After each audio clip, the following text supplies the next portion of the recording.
बायपासची पाहणी केली आपण।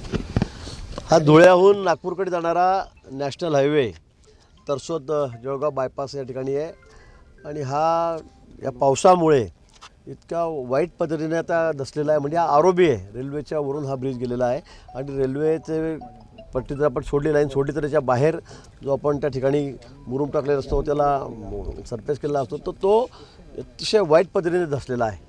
या ठिकाणी ठेकेदारांचे माणसं आलेले आहेत, त्यांच्याशी आम्ही बोललो, त्याचे मालक अजून आलेले नाहीत, ते येतील। गडकरी साहेबांच्या कार्यालयाशी आमचा संपर्क आहे, गडकरी साहेबांच्या कानावर सगळी बातमी गेलेली आहे, माहिती दिली, फोटोसुद्धा आम्ही पाठवलेले आहेत। पण या संदर्भामध्ये उद्या दिल्लीची टीम या ठिकाणी येते, जे एक्सपर्ट आहेत त्यातले ते या ठिकाणी येत आहेत आणि ते पाहणी करून नंतर काय असेल कारवाई ती केली जाईल। पण मला वाटतं अतिशय विषय गंभीर आहे, अतिशय गंभीर विषय या ठिकाणी आहे। अशा पद्धतीने एवढ्या मोठ्या ब्रिजवर थोडाफार पाऊस पडला म्हणजे काही फारही पाऊस तर मी असं म्हणेल, पाऊस आम्ही काल एक पाडलेले आहेत। आता आम्ही कोकणातला पाऊस पडला, पालघरला पाहिलं, रायगड पण छोटासुद्धा पूल 2-5 कोटीचा दसलेला नाही। पण ज्या पद्धतीने या ठिकाणी ही सगळी माती दसलेली आहे हा अतिशय गंभीर आहे।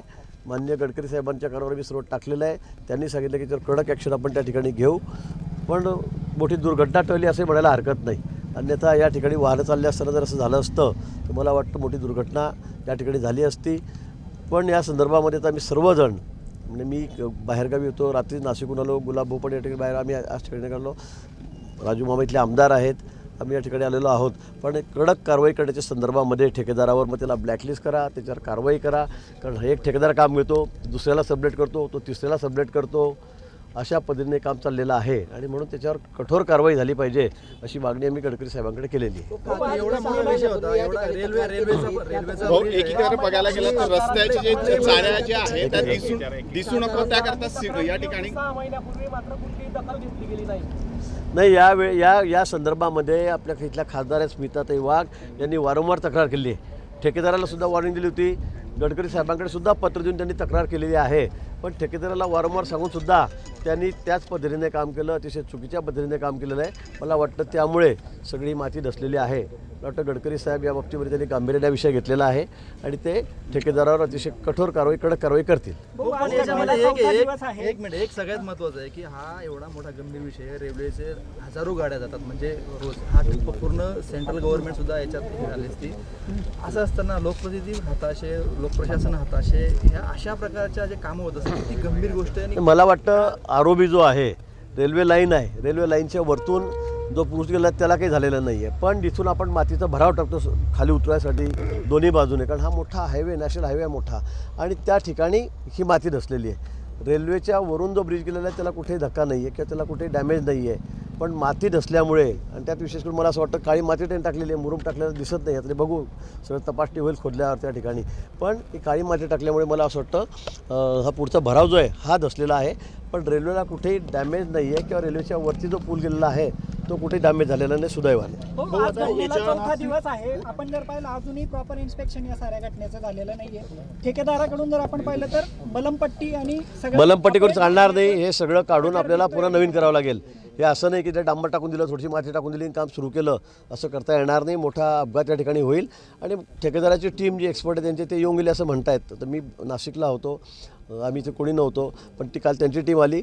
उद्यापर्यंत दिल्लीची सगळी एक्सपर्ट टीम या ठिकाणी येणार आहे, ते या ठिकाणी बघतील। पण आता ठेकेदाराला सांगितलं की मलमपट्टी करतं, मलमपट्टी कुठल्या ठिकाणी चालणार नाही, कारण हा पूर्ण पूलच म्हणजे हा सगळा भरावच कोसळलेला आहे आणि त्यामुळे कुठलाही धोका आपल्याला घेता येणार नाही, इथून वाहतूकसुद्धा सुरू करता येणार अजिबात नाही। सगळं होईल, स्ट्रक्चरल फाउंडेशन किती घेतलं, स्ट्रक्चरल ऑडिट काय आहे, काय वापरलं काय नाही वापरलं, त्याची सगळी चौकशी अंती या ठिकाणी तो निर्णय होईल। पण निश्चित या संदर्भामध्ये सगळी चौकशी, सखोल चौकशी या ठिकाणी केली जाईल। मिसिंग लिंक असेल, आता आपला हा बायपासचा विषय असेल, पहिल्याच पावसात पितळ उघडं पडलं नाही, मिसिंग लिंकच्या बाबतीमध्ये मिसिंग लिंकच्या बाबतीमध्ये कुठेही आपल्याला बोट ठेवायला सुद्धा जागा नाही। मी सगळ्या मिसिंग लिंकमध्ये एक थेंबसुद्धा कळतो आहे का एवढ्या किलोमीटरमध्ये, 14 किलोमीटर कुठेच नाही आहे। बाहेर आल्यावर डोंगरावरून जे पाणी येतं आहे ते त्याचे 200 फूट पुढे पडतं आहे, त्याच्यामुळे वरतून थोडीशी माती किंवा तो मुरुम आहे तो धसलेला आहे, त्यामुळे मिसिंग लिंकच्या बाबतीमध्ये तर नुसता कागावच झाला मोठा। तुम्हीच मला सांगा त्या ठिकाणी, तुम्ही बघा, तुम्ही दाखवताय सगळं टी व्हीवर, तुमच्या चॅनलवर, तिथे कुठेही डॅमेज झालेलं नाही 1% सुद्धा।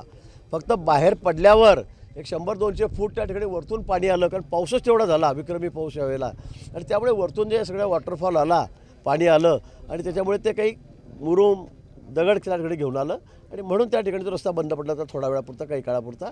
पण तिथे मिसिंग लिंकला, टनेलला, त्या बोगद्याला कुठेही डॅमेज झालेलं नाही आहे. राजकीय प्रश्न आहे. नाशिकमध्ये राष्ट्रवादी अजित पवार गटाच्या वतीने भुजबळांना पालकमंत्री करा असं बॅनर लावण्यात आलेलं आहे. शहराध्यक्ष जयद अंबादास खेरे त्यांनी ते बॅनर लावलेले आहेत. मुख्यमंत्र्यांना आवाहन केलं आहे की नाशिकचं पालकमंत्रीपद भुजबळांना द्या. चालेल ना. भुजबळ साहेब सिनियर आहेत, ज्येष्ठ आहेत, निश्चित त्यांच्या भावना मी समजू शकतो त्यांच्या लोकांच्या. आणि मग या संदर्भामध्ये मला वाटतं सर्व अधिकार मान्य मुख्यमंत्री महोदयांना आहे, ते या बाबतीवर निर्णय घेतील. संजय राऊत खड्डमुक्त नाशिक जे आहे, खड्डमुक्त नाशिक व्हावं याकरता पालकमंत्री म्हणून भुजबळांना बनवा. खड्डमुक्त नाशिक नाराज असल्याचं पाहायला मिळते पालकमंत्री पदावर. तिढा सुटत नाही. रायगडमध्ये पालकमंत्रीपद मिळणार निश्चित आहे असं भरत गोगावले म्हणतायत स्वतः. मला वाटतं ज्यावेळेला MLCचा निर्णय झाला त्यावेळेला मला वाटतं काही बोलणं झालेलं आहे असं माझ्या कानावर आहे. आता मला माहीत नाही रायगडचा विषय काय झाला आहे काय नाही, पण मला असं वाटतं लवकरच हा तिढा सुटेल. मलाही असं वाटतं की लवकरच रायगडचा तिढा सुटेल. जळगावचा जर विचार केला तर छगन भुजबळ यांनी आपल्यामध्ये अबोला केलाय हो. राजकीय एका बैठकीमध्ये छगन भुजबळ यांनी भाऊ आपला नाशिकचं जे आहे कुठे नाशिकच्या बैठकीमध्ये नाही माझे आणि भुजबळ साहेबांचे अतिशय चांगले संबंध आहे. आम्ही पुतळ्याच्या अनावरणाच्या वेळेला सुद्धा मी अगदी हात धरून त्यांना क्रेनमध्ये बसून त्याला वरती घेऊन गेलो. आम्ही हार घातला तिथे अण्णाभाऊ साठेंच्या पुतळ्याला आणि नंतर तिथे आल्यावर सुद्धा आता स्टेजवर बोलायचं काय, आम्ही बोललो जे बोलायचं तेवढं आम्ही बोललो. पण सतत तुम्ही म्हणत बोलतच राहा, थांबू नका, समोर लोक बसलेले आहेत, असंही करता येत नाही. माझ्यामध्ये त्यांच्यामध्ये कुठेही दुरावा नाही आहे, कुठेही मतभेद नाही. माझ्या आणि भुजबळ साहेबांचे अतिशय जिव्हाळ्याचे संबंध आहेत. नाशिकच्या पालकमंत्री पदावरून संजय राऊतांनी केला तर जळगावमध्ये मामांनी 100 कोटी दिले, गुलाब भवनी DPTC म्हणून 200 कोटी दिले. मात्र यावर्षी जे निवासी घरं असतील किंवा मार्केट असतील त्यामध्ये मोठ्या प्रमाणात पाणी साचलं होतं. महापालिका कुठेही फंड जनरेट करत नाही असं नगरसेवकांचंच म्हणणं आहे. नाही असं कुठेही नाही. आता यावेळेला पावसाळा जेवढा झाला की मला वाटतं अंमळनेर पाळवलं तर म्हणतात 75-80 वर्षात असा पाऊस झाला नाही, एवढा पाऊस झाला. इतक्या नदी नाल्यांना पाऊस भरून आलं की सगळे मार्केट कमिटीमध्ये सुद्धा भिंत तोडून पाणी यात घुसलं.